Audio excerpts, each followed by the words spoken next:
ಶ್ರೀ ಬ್ರಹ್ಮ ಸೂತ್ರೋಪನಿಷತ್ ಭಾಷ್ಯಾದಿ ಗ್ರಂಥ ಕಲ್ಪಕಃ ಚತುರ್ದಿಕ್ ಚತುರಾನ್ಮಾಯ ಪ್ರತಿಷ್ಠಾತ ಮಹಾಮತಿಃ.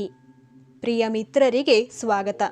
ಬೆಳಕು ತೋರಿದ ಗುರು ಶ್ರೀ ಚಂದ್ರಶೇಖರ ಭಾರತಿ ಈ ಪುಸ್ತಕದ ಯೋಗಾಭ್ಯಾಸ ತಪಸ್ಸು ಎಂಬ 20ನೇ ಅಧ್ಯಾಯ ನಿಮಗಾಗಿ.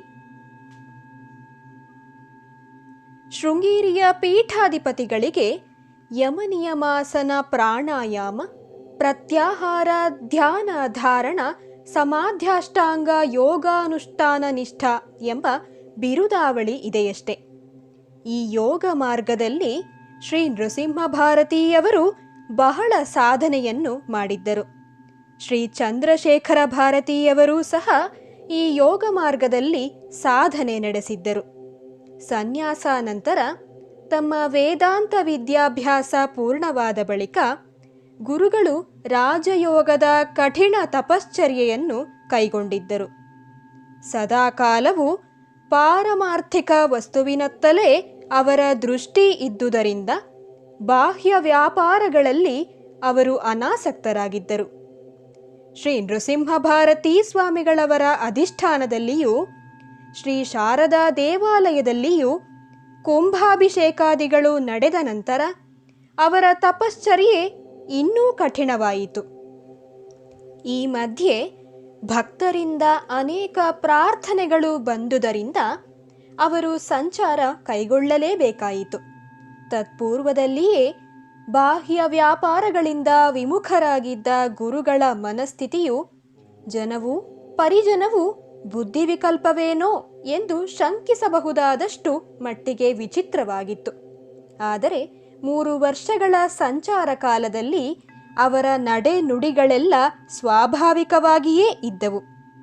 ಸಂಚಾರದ ಕಾಲದಲ್ಲಿ ಅವರಿಗೆ ತಪೋನುಷ್ಠಾನಕ್ಕೆ ಸಮಯವೇ ದೊರಕುತ್ತಿರಲಿಲ್ಲ.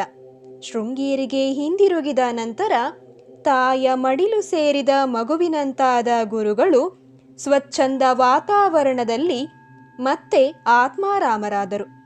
ತಮ್ಮ ಸಾಧನೆಯನ್ನು ಮುಂದುವರೆಸಿ ಕ್ರಮೇಣ ಬಾಹ್ಯ ಜಗತ್ತಿನಿಂದ ದೂರ ಸರಿದರು. ಈ ಯೋಗ ಮಾರ್ಗದಲ್ಲಿ ಸಾಧಕನು ಒಂದೊಂದೇ ಮಜಲನ್ನು ಏರುತ್ತಾ ಅದರ ಪ್ರಯೋಜನಗಳನ್ನು ಸಾಕ್ಷಾತ್ಕರಿಸಿಕೊಳ್ಳುತ್ತಾ ಹೋಗಬಹುದು. ಪ್ರತ್ಯಕ್ಷ ಮತ್ತು ಅನುಭವ ಪ್ರಮಾಣವೇ ಆಧಾರವಾಗುಳ್ಳ ಈ ಸಾಧನ ಕ್ರಮದಲ್ಲಿ 8 ಸೋಪಾನಗಳಿವೆ. ನಿಯಮ ಪ್ರಕಾರ ತನ್ನ ಸಾಧನೆಯನ್ನು ನಡೆಸಿಕೊಂಡು ಬರುವಾತನು ಸಾಧನೆಯ ಆರಂಭದಲ್ಲಿಯೇ ಅದ್ಭುತ ಅನುಭವಗಳನ್ನು ಪಡೆಯುತ್ತಾನೆ. ಯಮ, ನಿಯಮ, ಆಸನ, ಪ್ರಾಣಾಯಾಮ, ಪ್ರತ್ಯಾಹಾರಗಳು ಮೊದಲ 5 ಸೋಪಾನಗಳು. ಆ ಬಳಿಕ ಧ್ಯಾನ, ಧಾರಣ, ಸಮಾಧಿ ಇವು ಬರುತ್ತವೆ. ಯಮ ನಿಯಮದಿಂದ ಶೀಲ, ಚಾರಿತ್ರ್ಯ ಶುದ್ಧಿಯೂ, ಅಹಿಂಸೆ, ಸತ್ಯ, ಅಸ್ತೇಯ, ಸದಾಚಾರ, ಅಪರಿಗ್ರಹ, ಆತ್ಮ ಸಂಯಮವೂ, ಬ್ರಹ್ಮಚರ್ಯವೂ ಅಭ್ಯಸಿಸಲ್ಪಟ್ಟು ಶೌಚ, ಆರ್ಜವ, ತೃಪ್ತಿ, ನಿಷ್ಠೆ, ಶಾಸ್ತ್ರಾಧ್ಯಯನ ಮತ್ತು ಈಶ್ವರನಲ್ಲಿ ಶರಣಾಗತಿ ಉಂಟಾಗಿ ಮುಂದಿನ ಹಂತವಾದ ಆಸನಕ್ಕೆ ಬುನಾದಿಯಾಗುತ್ತದೆ. ಆಸನವು ಒಂದು ಬಗೆಯ ಶಾರೀರಿಕ ವ್ಯಾಯಾಮ. ದೀರ್ಘಕಾಲ ನಿಶ್ಚಲವಾಗಿ ಕುಳಿತುಕೊಳ್ಳುವ ಅಭ್ಯಾಸವು ಆಸನದಿಂದ ಬರುತ್ತದೆ.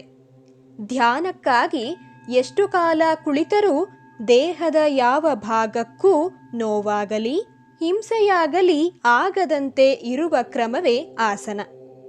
ಬೆನ್ನು ಮೂಳೆಯನ್ನು ನೆಟ್ಟಗೆ ನಿಲ್ಲಿಸಿ ಕತ್ತು ಮತ್ತು ಎದೆಯನ್ನು ಸಮಮಟ್ಟದಲ್ಲಿಟ್ಟುಕೊಂಡು ಚಲಿಸದೆ ಕುಳಿತುಕೊಂಡು ಸಾಧಕನು ಪ್ರಾಣಾಯಾಮವನ್ನು ಅಭ್ಯಸಿಸುತ್ತಾನೆ. ಪ್ರಾಣಾಯಾಮವು ಬಹಳ ಕಷ್ಟ ಸಾಧ್ಯವಾದ ಸಾಧನೆ. ಶ್ವಾಸೋಚ್ಛ್ವಾಸವನ್ನು ಯೋಗಾಭ್ಯಾಸಕ್ಕೆ ಅನುಗುಣವಾಗಿ ಪೂರಕ, ಕುಂಭಕ, ರೇಚಕ ಕ್ರಮದಲ್ಲಿ ನಿಯಂತ್ರಿಸಬೇಕು.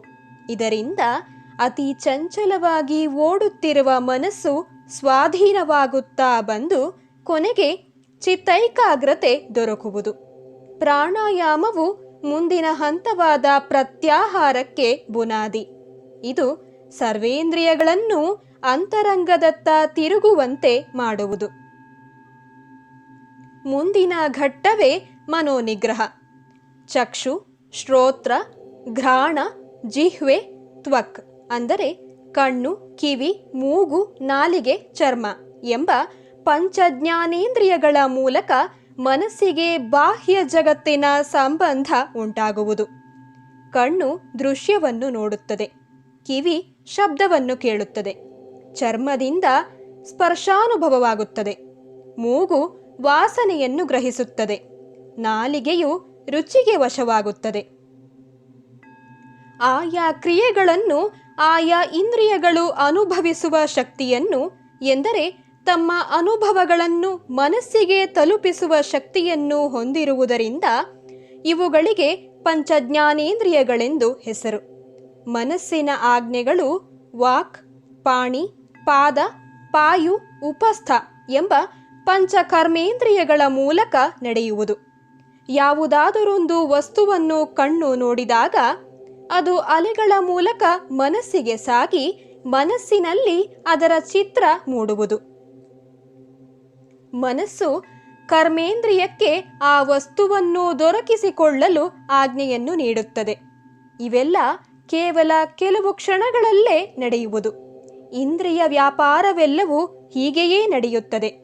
ಜ್ಞಾನೇಂದ್ರಿಯಗಳು ಮನಸ್ಸಿಗೆ ಹೊರ ಜಗತ್ತಿನ ಸಂಪರ್ಕವನ್ನು ಉಂಟುಮಾಡುತ್ತವೆ. ಮನಸ್ಸು ಕರ್ಮೇಂದ್ರಿಯಗಳ ಮೂಲಕ ತನ್ನ ಕೆಲಸವನ್ನು ಮಾಡಿಸುತ್ತದೆ. ಎಂದರೆ ಮನಸ್ಸೇ ಕಿವಿಯ ಮೂಲಕ ಕೇಳುತ್ತದೆ, ಕಣ್ಣುಗಳ ಮೂಲಕ ನೋಡುತ್ತದೆ. ಹೀಗೆ ಪ್ರತಿಯೊಂದು ಇಂದ್ರಿಯದ ಮೂಲಕವೂ ಮನಸ್ಸೇ ವ್ಯಾಪಾರ ನಡೆಸುತ್ತದೆ. ಇಂದ್ರಿಯಗಳಿಗೆ ಪ್ರತ್ಯೇಕ ಅಸ್ತಿತ್ವವಿಲ್ಲ.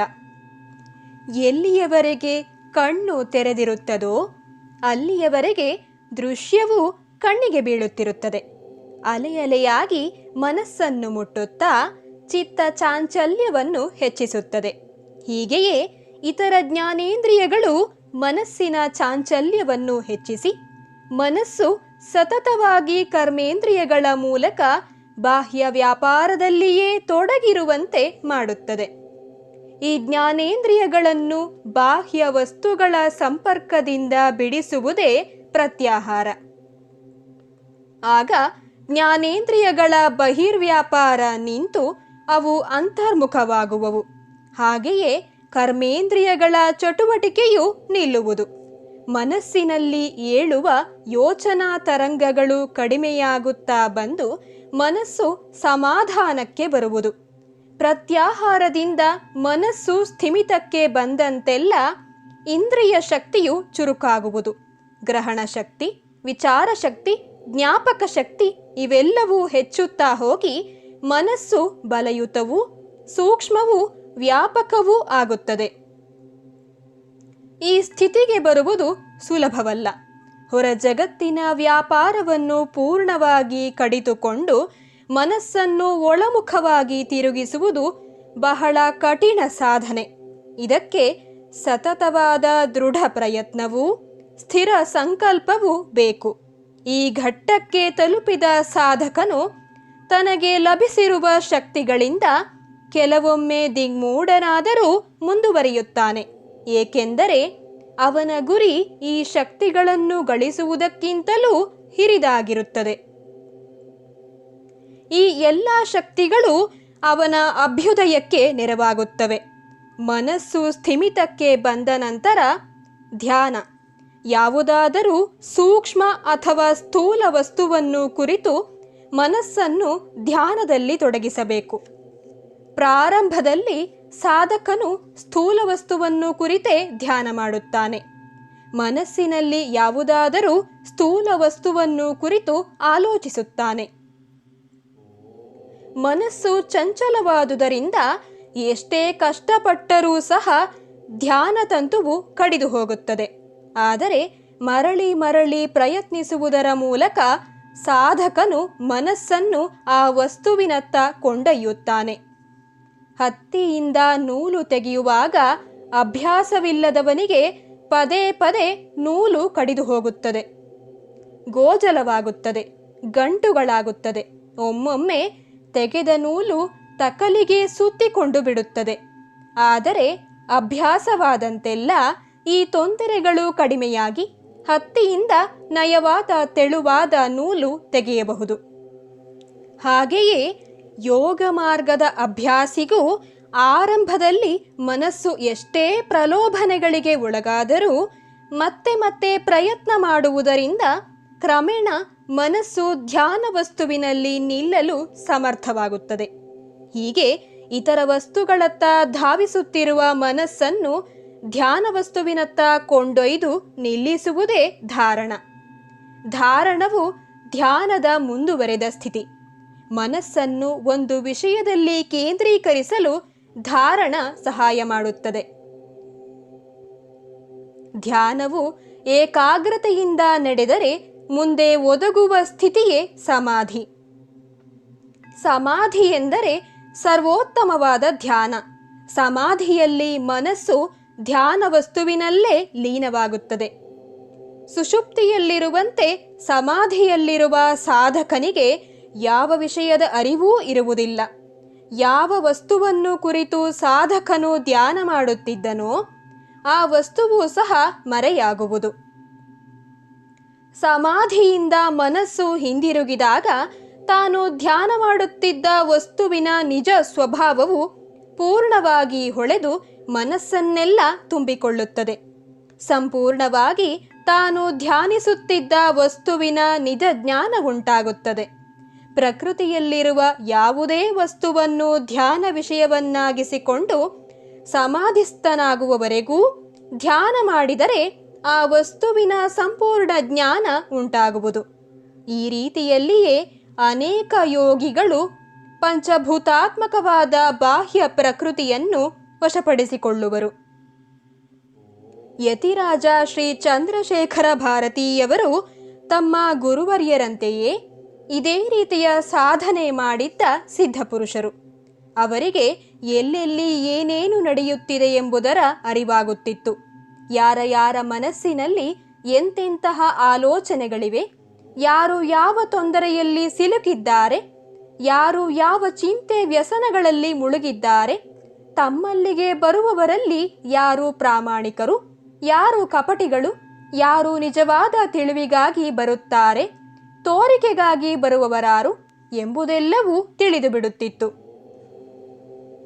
ಈ ರೀತಿ ಯೋಗ ಸಾಧನೆಯಿಂದ ಅಭ್ಯುದಯ ಹೊಂದುತ್ತಾ ಬಂದ ಸಾಧಕನು ತಾನು ಗಳಿಸಿರುವ ಇಂದ್ರಿಯಾತೀತ ಶಕ್ತಿಗಳನ್ನು ಜಗತ್ತಿಗೆ ಪ್ರದರ್ಶಿಸುವುದರಲ್ಲಿ ಆಸಕ್ತನಾಗಿ ಬಿಟ್ಟರೆ ಅಥವಾ ಅದರಿಂದ ಸ್ವಾರ್ಥವನ್ನು ಬೆಳೆಸಿಕೊಂಡು ಸ್ವಲಾಭಕ್ಕೆ ಹೆಸರು ಕೀರ್ತಿಗಳಿಗೆ ಬಳಸಿಕೊಂಡರೆ ಸಾಧನೆಯ ತುಟ್ಟ ತುದಿಯನ್ನು ಮುಟ್ಟಲಾರದೆ ಪತನಕ್ಕೆ ಜಾರುವುದು ಖಂಡಿತ. ಈ ಸಾಧನೆಯು ಆಂತರ್ಯದಲ್ಲಿ ಅಡಗಿರುವ ಸರ್ವಶಕ್ತಿಗಳನ್ನು ಜಾಗೃತಗೊಳಿಸಿ ಬಾಹ್ಯ ಮತ್ತು ಆಂತರಿಕ ಪ್ರಕೃತಿಯಲ್ಲಿರುವ ಎಲ್ಲ ವಿಷಯಗಳ ಮರ್ಮವನ್ನು ಮನಸ್ಸಿಗೆ ತಿಳಿಸಿಕೊಟ್ಟು ಸಾಧಕನಿಗೆ ಅವುಗಳ ಮೇಲೆ ಸರ್ವಾಧಿಕಾರವನ್ನು ಕೊಡುತ್ತದೆ. ಕಠಿಣ ಸಾಧನೆಗಳ ನಂತರ ಇಂತಹ ಸಮಾಧಿ ಸ್ಥಿತಿಯನ್ನು ಪಡೆಯಲಾಗದಿದ್ದರೆ ಸಾಧಕನು ಅತ್ಯಂತ ದುಃಖಕ್ಕೀಡಾಗುವುದರಿಂದ ಯಾವುದೇ ಪ್ರಲೋಭನೆಗೀಡಾಗದೆ ತಾನು ಗಳಿಸಿದ ಎಲ್ಲಾ ಶಕ್ತಿಯನ್ನು ತನ್ನ ಗುರಿಯಾದ ಬ್ರಹ್ಮ ಸಾಕ್ಷಾತ್ಕಾರ ಪಡೆಯಲು ಬಳಸಿಕೊಳ್ಳುತ್ತಾನೆ. ಸ್ಥೂಲ ವಿಷಯದಿಂದ ಸೂಕ್ಷ್ಮ ವಿಷಯವನ್ನು, ಸೂಕ್ಷ್ಮ ವಿಷಯದಿಂದ ತನ್ನ ಮನಸ್ಸನ್ನೇ ಕುರಿತು ಧ್ಯಾನ ಮಾಡುತ್ತಾನೆ. ಈ ಧ್ಯಾನ ಮುಂದುವರೆದಂತೆಲ್ಲ ಮನಸ್ಸು ಸ್ತಬ್ಧವಾಗುತ್ತದೆ. ಸಂಪ್ರಜ್ಞಾತ ಸಮಾಧಿಯಿಂದ ಅಸಂಪ್ರಜ್ಞಾತ ಸಮಾಧಿಯುಂಟಾಗಿ ಅಲ್ಲಿ ಮನಸ್ಸು ಇರುವುದಿಲ್ಲ. ಆತ್ಮ ಸಾಕ್ಷಾತ್ಕಾರಕ್ಕಿದ್ದ ಕೊನೆಯ ತೆರೆಯು ತೆರೆಯಲ್ಪಡುತ್ತದೆ. ತನ್ನ ಸಹಜ ಮಹಿಮೆಯಿಂದ ಆತ್ಮವೂ ಕಾಣಿಸಿಕೊಳ್ಳುತ್ತದೆ.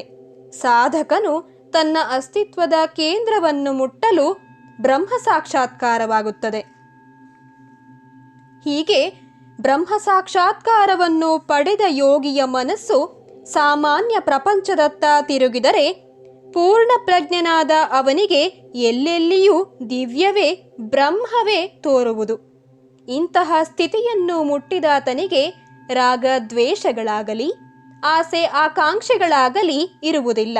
ಆತನಿಗೆ ವೈಭವ ಆಡಂಬರ ಯಾವುದೂ ಬೇಕಾಗುವುದಿಲ್ಲ. ಜಗತ್ತಿನ ಯಾವ ಪ್ರಲೋಭನೆಯೂ ಆತನನ್ನು ಅಲುಗಿಸಲಾಗದು.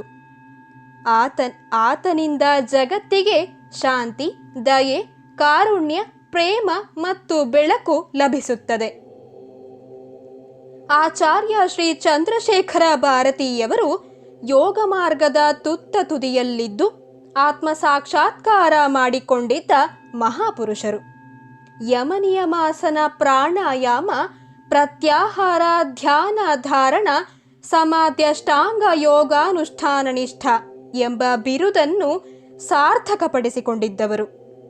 ದಕ್ಷಿಣಾನ್ಮಾಯ ಪೀಠಾಧೀಶ್ವರರಾಗಿ ಅಕ್ಷರಶಃ ಜಗದ್ಗುರುವೇ ಆಗಿದ್ದರೂ ಸಹ ಸರಳರು, ಆಡಂಬರರಹಿತರು, ಪೂರ್ಣ ವಾತ್ಸಲ್ಯರು ಆಗಿದ್ದರು. ಪೀಠಾಧಿಪತಿಗಳಾಗಿದ್ದರೂ ಜಗದ್ಗುರುಗಳ ಲಾಂಛನಗಳನ್ನು ದೂರವಿರಿಸಿದ್ದರು. ಅತ್ಯಂತ ಸಾಧಾರಣ ಕಾಷಾಯ ವಸ್ತ್ರಗಳ ವಿನ ಬೆಲೆ ಬಾಳುವ ವಸ್ತ್ರಗಳನ್ನು ಧರಿಸಿದವರಲ್ಲ. ತಮಗೆ ಸಿದ್ಧಿಸಿದ್ದ ಅತೀಂದ್ರಿಯ ಶಕ್ತಿಗಳನ್ನು ವಶಪಡಿಸಿಕೊಂಡು ಆಧ್ಯಾತ್ಮಿಕ ಗುರಿಯತ್ತ ಸಾಗಿದ ಮಹನೀಯರು ಅವರು. ಗುರುದೇವರ ಮನೋವ್ಯಾಪಾರವೆಲ್ಲವೂ ಅನವರತವೂ ಅಂತರ್ಮುಖವಾಗಿದ್ದು ಬಹಿರ್ವ್ಯಾಪಾರಿಗಳಿಗೆ ಅವರು ಪೂರ್ಣ ವಿಮುಖರಾಗಿರುತ್ತಿದ್ದರು. ಈ ಸಾಧಕರ ಸಿದ್ಧಿಯನ್ನರಿಯದವರು ಗುರುಗಳಿಗೆ ಬುದ್ಧಿ ವಿಕಲ್ಪವಾಗಿದೆ ಎಂದು ಭಾವಿಸಿದರು. ಗುರುಗಳು ತಿಂಗಳುಗಟ್ಟಲೆ ಹೊರಬಾರದೆ ಅಂತರ್ಮುಖಿಗಳಾಗಿಯೇ ಇದ್ದು ಬಿಡುತ್ತಿದ್ದರು.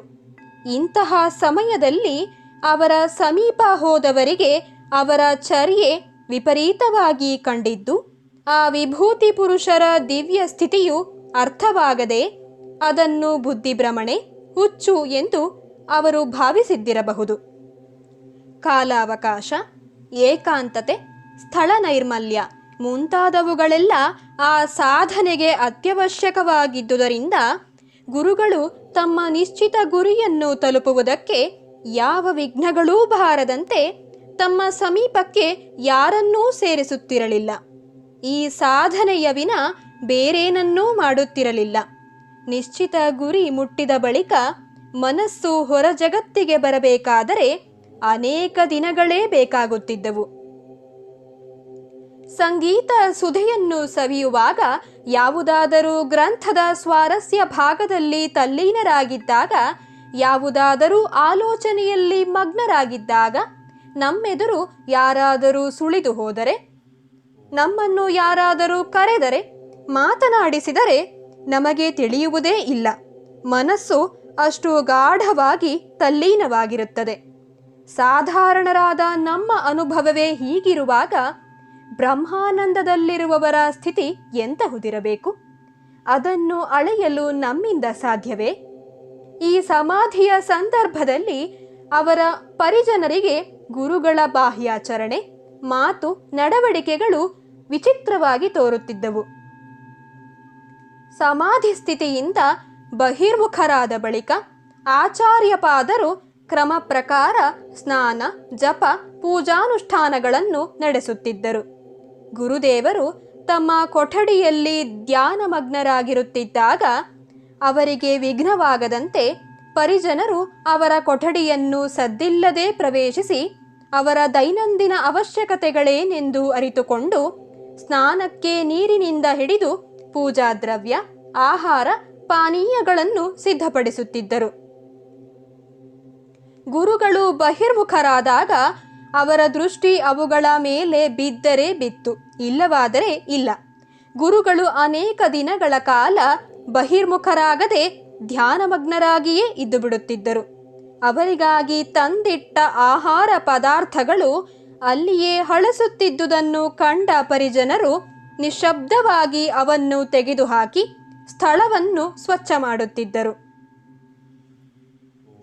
ಅನೇಕ ದಿನಗಳ ಕಾಲ ಆಹಾರ ಪಾನೀಯಗಳಿಲ್ಲದೆ ಅವರ ದಿವ್ಯ ಶರೀರವು ಕೃಶವಾಗಿದ್ದರೂ ಅವರ ಮುಖಮಂಡಲವು ಅಗ್ನಿಕುಂಡದ ಜ್ವಾಲೆಯಂತೆ ಪ್ರಕಾಶವನ್ನು, ತೇಜಸ್ಸನ್ನು ಬೀರುತ್ತಿತ್ತು. ಸಾಧನಾ ಕಾಲದಲ್ಲಿ ವೈದ್ಯರುಗಳಿಂದ ಗುರುದೇವರಿಗೆ ಸಾಕಷ್ಟು ತೊಂದರೆಯೂ ಅನಾನುಕೂಲವೂ ಉಂಟಾಗಿತ್ತು.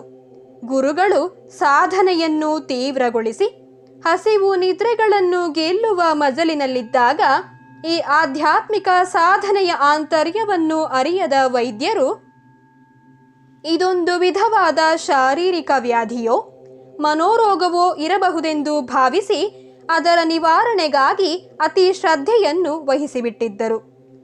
ಬಹಿರ್ಮುಖರಾಗಿದ್ದಾಗ ಗುರುಗಳು ಸಾಕಷ್ಟು ಆಹಾರವನ್ನು ತೆಗೆದುಕೊಳ್ಳುತ್ತಿಲ್ಲವೆಂದು ಅರಿತ ಶಿಷ್ಯ ವೈದ್ಯರೊಬ್ಬರು ಗುರುದೇವರಿಗೆ ರಾತ್ರಿ ಕೊಡುತ್ತಿದ್ದ ಹಾಲಿನಲ್ಲಿ ಔಷಧಿಯನ್ನು ಬೆರೆಸಿಕೊಟ್ಟರು.